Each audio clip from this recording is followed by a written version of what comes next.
ai mai lo thon mai goi na ta jing thon ri putong the azan re GANTHAILIU KAMEI ai thana gong mai the ai yellow house jam representative akathe asai ai re solo ni mai lu tho ramlon lu Gainiamnei kai lu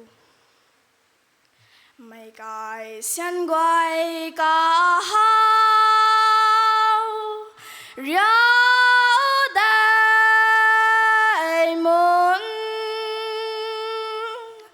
Gainiamnei pui lai mai kai sian guai ka hao la na ma ku kai leng ni tuang nam mang gai mun gai nhâm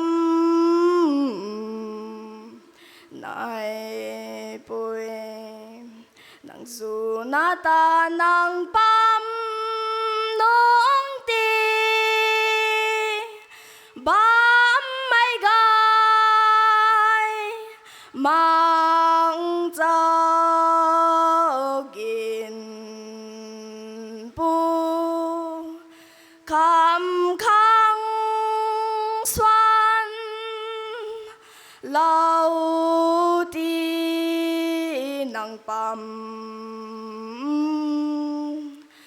na ka chun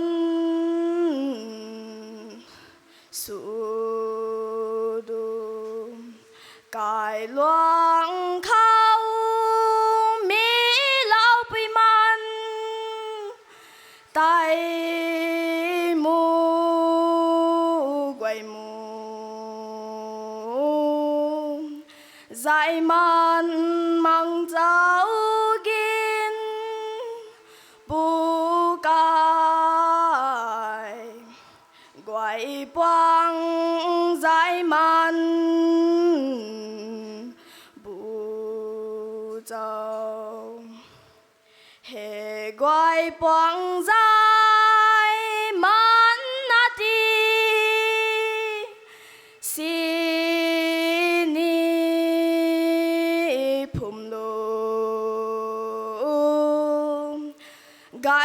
Gainiamnei ta leng ti toal